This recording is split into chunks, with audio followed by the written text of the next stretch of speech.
Not know me, I am Jeff Levin. I'm the senior Jewish educator here at UCFLL.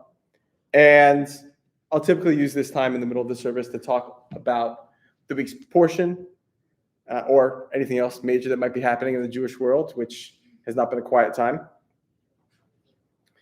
I know that we've got a lot planned for the semester, so I'm excited to see all of you back. I'm excited to be back. This is the worst thing ever to happen to this country. I literally can't believe that you would say that right now. You saying that makes you worse than Hitler. I'm sure that you come across comments like these or these themselves regularly. Comment sections, which are my least favorite parts of the internet, seem to be designed to devolve immediately into tribalism, black and white thinking, and name calling. Truly, they're awful. They're awful places. And I never feel happier after reading through them. It doesn't stop me from reading through them, though. It should say something about the way humans are wired. I know I've said this a number of times over this last 5 months or whatever, but before I worked here, I was a teacher for most of my adult life. One of the hardest things that I had to convey as a classroom teacher, especially as a classroom teacher of American history, is the concept that most things, the overwhelming majority of history, is shades of gray.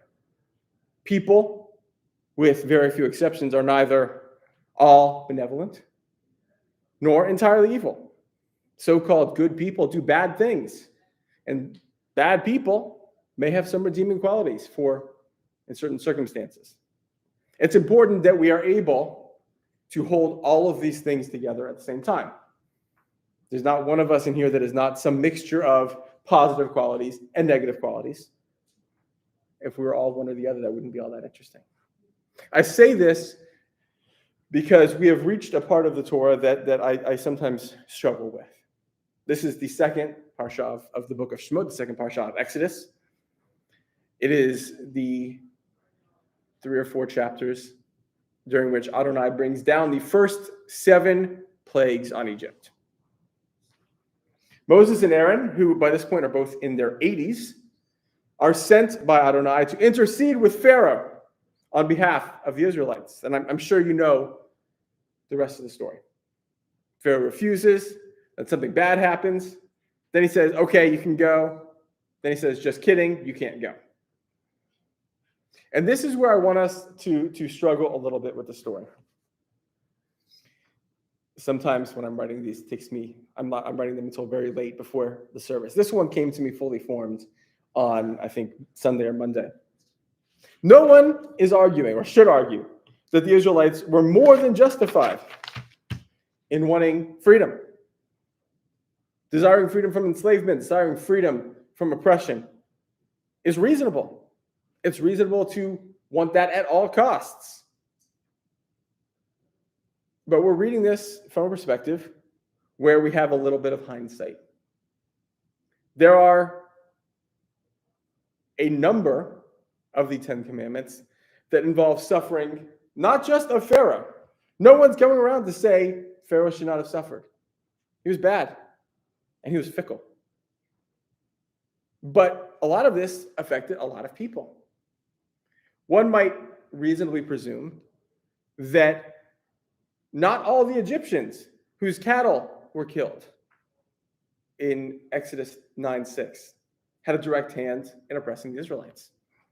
For many, it's more likely that this was a geographic quirk of their birth. They happened to be born Egyptian, rather than a conscious decision of where to live.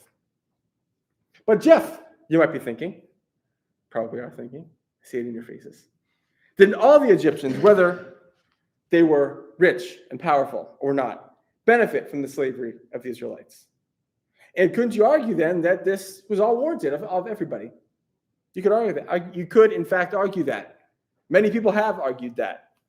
Some of you in this room might be reasonable, and I might reasonably think that you want to argue that. I'm not going to criticize you. I'm not going to even say that goes against Jewish morals.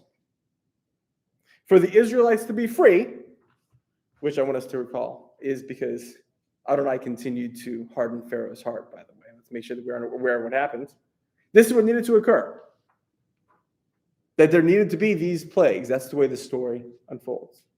And believe me, we actually have not even finished the Ten Commandments yet. That we'll do next week, where there's one that I suspect we're going to struggle with even further. But I want us to challenge ourselves to recognize that something that is justified, wanting freedom, wanting to escape a life of tyranny at all costs, might have consequences. Those things can be true at the same time. In fact, in this case, they are true at the same time. Doesn't make them wrong. And in April, I will still celebrate the Exodus from Egypt when we have Passover, which has never made sense to me why Passover is not then in the same alignment with the Tanakh, but that's a separate story. But it should also remind us that stories are complicated, and we can hold all of these things together in our heads at the same time. I started by talking about comments sections, which, as I said earlier, represents the most unnuanced ways to think about something. No one wants to respond to someone that has a good point. You said, "Oh, I don't agree with you, but you have a good point." You don't see that. You see, "No, you're stupid," or worse. But I want us to challenge ourselves to avoid this comments section mindset. I want us to take in the parshiot each week as they are, to recognize that there's great learning and also things that are not great. And those can be true simultaneously. We can absolutely acknowledge the righteousness of the Jews' cause and note the suffering of the Egyptian population. We will cheer when Pharaoh finally has enough and lets the Jewish people go next week. And also acknowledge that means many Egyptian parents lost children. Those things can happen in our heads at the same time. I love learning with you all. We have many opportunities this semester. I'm excited to get going. I hope that this semester feels more normal to all of us. Shabbat shalom.